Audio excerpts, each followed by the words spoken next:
Pourquoi Nicolas Sarkozy appelle à dénoncer l'accord franco-algérien de 1968? Dans une récente déclaration concernant les visas et les OQTF, et de la manière dont elles remettent en cause des décennies de relations entre la France et l'Algérie, le voyou condamné par la justice et ex-président français, Nicolas Sarkozy appelle à durcir le ton avec Alger.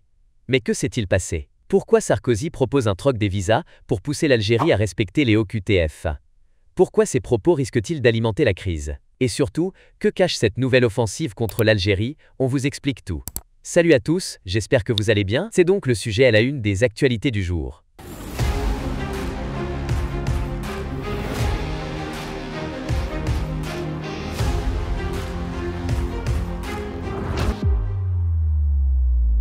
Depuis quelques jours, les propos de l'ex-président français Nicolas Sarkozy sur l'immigration et l'Algérie ne cessent de faire réagir. Dans un entretien au Figaro, il a proposé de rompre l'accord bilatéral sur les visas signé en 1968 entre la France et l'Algérie, qu'il qualifie d'anomalie et de traité obsolète. Pour lui, l'Algérie ne mérite plus un traitement particulier. Il propose même une méthode radicale pour réguler les visas.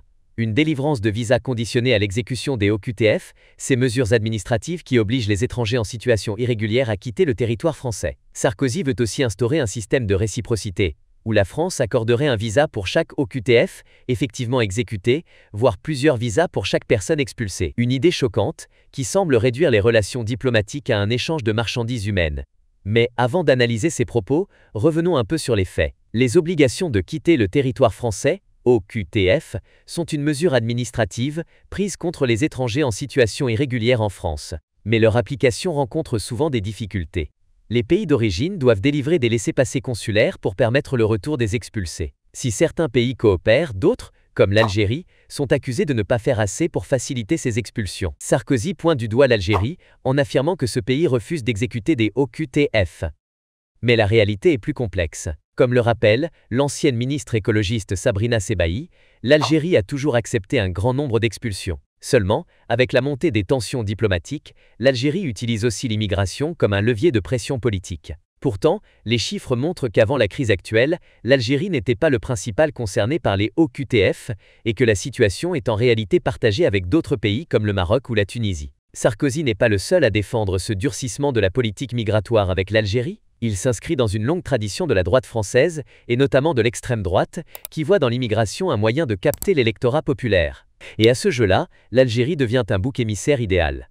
On pourrait presque parler de troc politique avec l'Algérie, plus de visas en échange de plus d'expulsions. Une logique qui ignore complètement la réalité des relations internationales et le fait que les pays ne se résument pas à une simple transaction de visa. Mais ce qui est plus inquiétant, c'est que cette vision réductrice des relations entre la France et l'Algérie risque d'embraser encore plus les tensions diplomatiques déjà existantes.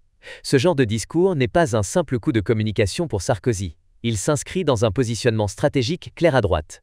Le fait que le fils de Sarkozy, Louis, ait récemment appelé à brûler l'ambassade d'Algérie en dit long sur l'ambiance politique qui entoure ce débat. L'accord de 1968 entre la France et l'Algérie régit les conditions de séjour des ressortissants algériens en France. Sarkozy considère qu'il est obsolète et qu'il ne doit plus exister. Cependant, cette remise en cause de l'accord ne prend pas en compte le contexte historique. L'Algérie, en 1968, était un pays fraîchement indépendant. Et cet accord faisait partie d'une volonté d'entretenir des relations privilégiées avec l'ancienne puissance coloniale.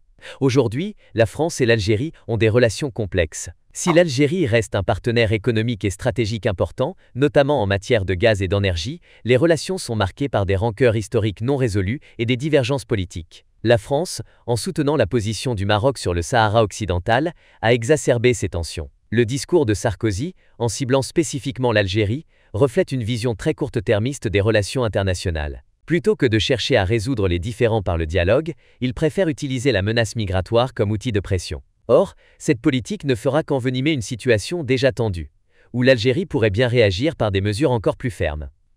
Ce qu'il faut retenir, les déclarations de Sarkozy et de la droite française risquent d'accentuer les fractures entre la France et l'Algérie et plus largement de rendre plus difficile toute forme de coopération future. La politique migratoire ne doit pas être un moyen de pression, mais un cadre légal et humain qui respecte les droits des individus tout en garantissant la sécurité des nations.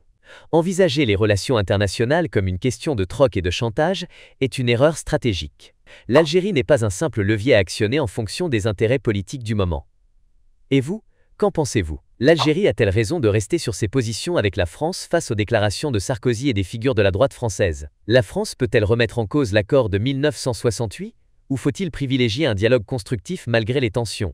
Dites-le moi en commentaire. Avant de passer à l'actualité en bref, n'oubliez pas de liker, partager et vous abonner pour ne rien manquer de nos prochaines analyses et décryptages de l'actualité. On commence avec cette actu sur l'industrie pharmaceutique algérienne qui franchit un nouveau cap avec un partenariat stratégique majeur. Le groupe Saïdal, leader de l'industrie pharmaceutique en Algérie, a signé un protocole d'accord avec AbbVie, un géant biopharmaceutique américain représenté localement par Promedex. Ce partenariat vise à renforcer les capacités de bioéquivalence et de recherche clinique en Algérie en mettant l'accent sur la formation et le développement des compétences locales. L'objectif? Faire de l'Algérie un acteur clé dans l'innovation pharmaceutique. Pour ce faire, AbbVie accompagnera Saïdal dans la mise en place de programmes de formation certifiante, d'ateliers spécialisés et d'un transfert de savoir-faire dans des domaines essentiels à l'industrie pharmaceutique. Cette première phase permettra de garantir l'efficacité et la sécurité des médicaments produits en Algérie et surtout d'intégrer les bonnes pratiques internationales de production pharmaceutique. Ce protocole ouvre la porte à une coopération plus large avec des ambitions encore plus grandes pour le futur. Ce partenariat s'inscrit dans une vision claire: renforcer la souveraineté pharmaceutique du pays et dynamiser la recherche clinique, positionnant l'Algérie comme un pôle régional incontournable dans la biotechnologie pharmaceutique. En un mot, l'Algérie est déterminée à bâtir un futur où l'excellence pharmaceutique servira avant tout la santé de ses citoyens, garantissant à ses patients un accès à des traitements de pointe. Avec ce partenariat, Saïdal et AbbVie contribuent activement à l'avenir du système de santé algérien, en dynamisant la recherche clinique et en garantissant des traitements fiables et accessibles à tous. Deuxième actu, focus sur l'extradition d'un Algérien, Sami D, vers les États-Unis. Ce dernier, âgé de 39 ans, est accusé de fraudes informatiques massives entre 2017 et 2020, via des détournements de noms de domaine Internet qu'il revendait à des prix faramineux. Les États-Unis réclament son extradition, avec un risque de 207 ans de prison. Le 3 septembre, la justice française a validé l'extradition de Sami, qui risque une peine très lourde. Chaque fraude est passible de 20 ans de prison aux États-Unis, ce qui donne un total de 200 ans, auquel il faut ajouter des peines pour usurpation d'identité et falsification de signature. Mais tout n'est pas perdu pour lui. Les autorités américaines ont évoqué une peine allégée, sous condition qu'il plaide coupable, et la possibilité d'obtenir des réductions de peine, jusqu'à 58 jours par an, ou même une grâce présidentielle. Sami clame son innocence, affirmant avoir été lui-même victime d'usurpation d'identité. Interpellé en 2024 à Paris, il est actuellement sous assignation à résidence électronique, en attendant la décision finale sur son extradition. Le ministre de la Justice devra prendre la dernière décision après un éventuel avis favorable de la Cour de cassation. Ce dossier soulève de nombreuses questions. Jusqu'où peuvent aller les peines pour des fraudes informatiques? Et peut-on vraiment récupérer des sommes aussi colossales via de telles manœuvres? Pour l'instant, Sami reste entre les mains de la justice française, mais la route vers les États-Unis semble se dessiner.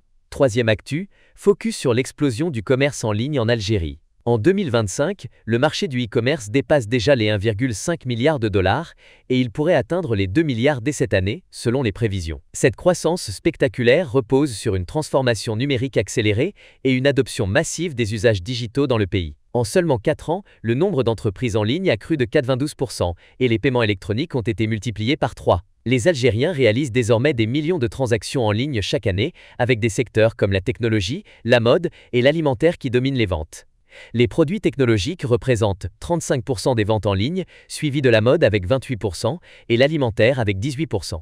Cette révolution numérique passe avec 75% des achats sont effectués depuis un téléphone mobile, renforçant l'importance du mobile commerce dans les habitudes des consommateurs.